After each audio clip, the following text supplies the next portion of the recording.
Neeson economics पूछा गया था, रियल बिजनेस साइकिल पूछा था। माइक्रो का अब की बार कम आया था। माइक्रो मुझे तो इतना पढ़ना पसंद भी नहीं है और अब की बार ज़्यादा क्वेश्चन भी नहीं आया था, तो वो अच्छा हो गया था मेरे लिए। जैसा कि मैम आपने प्रीवियस ईयर क्वेश्चन देखा होगा, इस बार का पेपर हाँ जी। क्या डिफरेंस लगा आपको? मतलब ये था कि उसी को हम प्रीवियस ईयर क्वेश्चन देख के जाते हैं कि इसी के बेसिस मतलब ऐसा ही कुछ आएगा और वही। जैसे एंशिएंट से जो क्वेश्चन था वो मेगालिथिक कल्चर पे आया था, मौर्यन एम्पायर को आप कैसे बताएंगे अर्थशास्त्र के बेसिस पे। तो ऐसी चीज़ें जो आप स्टैंडर्ड बुक्स में पढ़ते हैं अक्सर, वही आपको पेपर में मिल गया। और मेडिवल में आपको एकता सिस्टम मिल गया और जागीरदारी क्राइसिस मिल गया, मुगलों के ऊपर मिल गया। तो ये सब आप लिख सकते हैं अगर आपने थोड़ी बहुत भी। आपने प्रीवियस कॉमर्स रिलेटेड ही क्वेश्चंस आते हैं। जैसे एक क्वेश्चन आया था कि वेंचर कैपिटल का रोल कितना है स्टार्टअप की ग्रोथ में, या फिर और कॉस्ट अकाउंटिंग के क्वेश्चन थे, इनकम टैक्स से रिलेटेड क्वेश्चन था, रेजिडेंशियल स्टेटस रिलेटेड क्वेश्चन था, यही सब थे। कैसा गया ऑप्शनल पेपर? अच्छा हुआ मेरा। क्या हाँ जी। ऑप्शनल है आपका? मेरा इकोनॉमिक्स ऑप्शनल है। कुछ क्वेश्चन बताएंगे, याद है आपको? क्वेश्चन जो हमेशा बेसिक आते हैं, जो हम एक्सपेक्ट करके जाते हैं, वही आए थे। जैसे कि हैरेट डोमर मॉडल आया था, फिर जो है और क्या आया था, मैक्रो इकोनॉमिक्स में नीशन इकोनॉमिक्स पूछा गया था, रियल बिजनेस साइकिल पूछा था। माइक्रो का अब की बार कम आया था। माइक्रो मुझे तो इतना पढ़ना पसंद भी नहीं है और अब की बार ज़्यादा क्वेश्चन भी नहीं आया था, तो वो अच्छा हो गया था मेरे लिए। जैसा कि मैम आपने प्रीवियस ईयर क्वेश्चन देखा होगा, इस बार का पेपर हाँ जी। क्या डिफरेंस लगा आपको? मतलब ये था कि उसी को हम प्रीवियस ईयर क्वेश्चन देख के जाते हैं कि इसी के बेसिस मतलब ऐसा ही कुछ आएगा और वही था कि हमने जैसे एक्सपेक्ट किए थे क्वेश्चंस वैसे ही आए थे। तो प्रीवियस ईयर क्वेश्चन से काफ़ी मदद मिलती है हमें। और ऑप्शनल के लिए तो स्पेशली देख के जाने चाहिए, क्योंकि चीज़ें ज़्यादा चेंज नहीं होती, करंट अफेयर्स इतने नहीं होते हैं ऑप्शनल में, तो इसलिए वो बहुत काम आते हैं प्रीवियस ईयर क्वेश्चनों में। हाँ जी।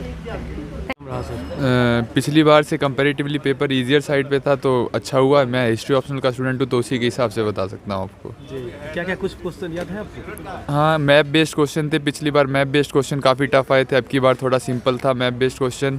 और जो मेडिवल से भी क्वेश्चन आए थे वो फेयरली स्ट्रेट फॉरवर्ड थे, जैसे जागीरदारी क्राइसिस वगैरह जो हम स्टैंडर्ड बुक्स में पढ़ते हैं। कुछ क्वेश्चन बताएंगे थोड़ा सा? जैसे एंशिएंट से जो क्वेश्चन था वो मेगालिथिक कल्चर पे आया था, मौर्यन एम्पायर को आप कैसे बताएंगे अर्थशास्त्र के बेसिस पे।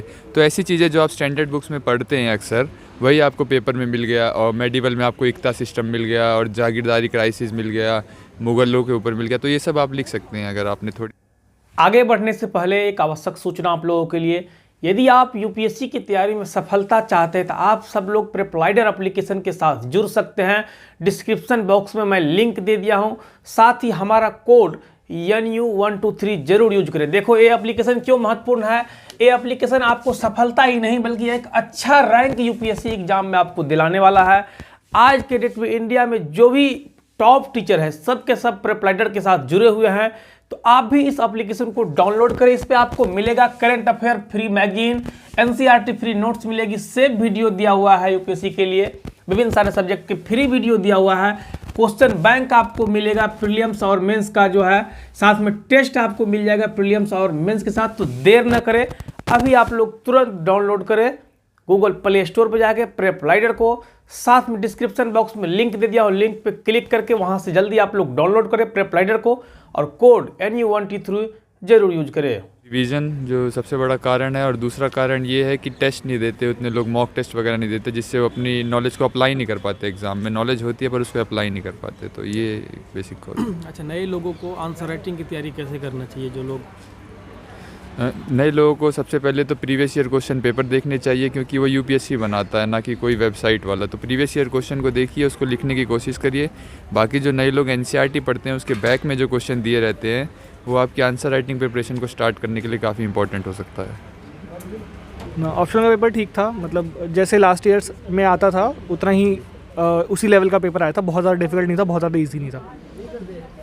क्या ऑप्शनल है सर आपका? Commerce and accountancy. कुछ क्वेश्चन याद है सर?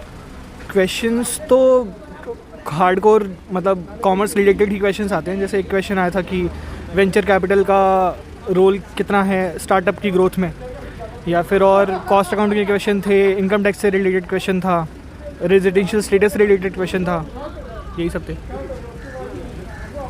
जीएस के चारों पेपर सर आपका कैसा गया?